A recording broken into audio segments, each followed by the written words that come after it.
বাংলাদেশের গ্রোথের জন্য, বাংলাদেশের মানুষের ওয়েলবিং এর জন্য বাংলাদেশের ট্যাক্স জিডিপি রেশিওটা একটা জায়গায় আমাদেরকে নিতেই হবে। সেই পরিপ্রেক্ষিতেই কিছু ভ্যাট ইম্পোজ করা হয়েছে। এবং এই আরেকটা জিনিস হচ্ছে যে ভ্যাটের অনেক ভ্যারাইং রেট ছিল, কিছু কিছু ক্ষেত্রে 3%, কিছু কিছু ক্ষেত্রে আরো একটু বেশি। পুরোটাকে আমরাও চাচ্ছি যে একটা সিম্পলিফাই 15%-এ আনতে, যাতে এতে যেটা হয় যে এক ধরনের সিম্পলিফিকেশন হয়।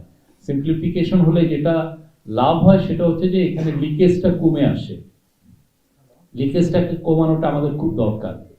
আরেকটা হচ্ছে যে গভর্নমেন্টে আসার পরের থেকে আমরা কিন্তু চেষ্টা করছি যে আমাদের খরচটা কত কমানো যায়। আপনি দেখেছেন যে চিফ অ্যাডভাইজার যখন বিদেশ যাচ্ছেন, আগে যখন 250-300 জনের বহর নিয়ে যেত, আমাদের এখানে বেয়ারলি এটা 40-50 জনের উপরে উঠেই না। এবং তাও বেশিরভাগ ক্ষেত্রে দেখা যায় যে ওনার সিকিউরিটিটা যেহেতু আমাদের দেখতে হয়, সিকিউরিটির এসপেক্টেই আমরা বেশি সংখ্যক লোক যাচ্ছেন। কিন্তু এটা আগে যেটা ছিল, এবং আগে আপনি দেখেন যে আমরা যে ইকোনমিকটা ইনহেরিট করছি, আপনি দেখেন কি কি সব জায়গায় অপচয় করা হয়েছে। আপনি একটা কর্ণফুলী টানেলের নিচে দিয়ে আপনি একটা টানেল করলেন, করে ওই পারে যে সাইফুজ্জামান চৌধুরী যাবে, ওই পারে যে তিনি রেস্ট নেবেন, সেই জন্য 450 কোটি টাকা দিয়ে উনি হোটেল করে 7 স্টার হোটেল করেছেন। এটা কার টাকায়? সাইফুজ্জামান চৌধুরীর তো আত্মীয় স্বজনের টাকায় না, এটা মানুষের, বাংলাদেশের মানুষের ট্যাক্সের টাকা।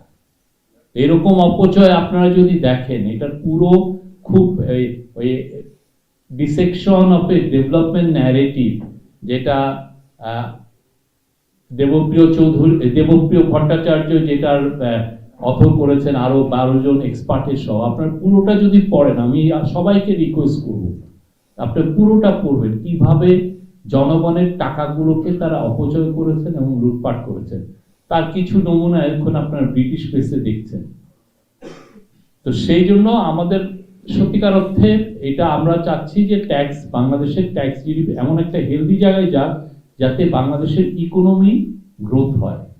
আপনি ট্যাক্স জিডিপির কমে যাওয়া মানে হচ্ছে আপনার যে ঋণ আপনি করছেন সে এমনও হতে পারে যে আপনি ঋণ শোধ করা সম্ভব না হতে পারবে, বা বাংলাদেশের যে সমস্ত ডেভেলপমেন্ট নিডগুলো লাগে সেগুলো আপনি হয়তো এক্সপেন্ডিচার মিট করতে পারছেন না। তো সেই জায়গাকে বিচার করে এটা করা হয়েছে। এবং আমরা আশা করছি বাংলাদেশের এই সামনের দিনগুলোতে মানে বাংলাদেশের মানুষের উন্নয়নেই এই টাকাগুলো ব্যয় হবে।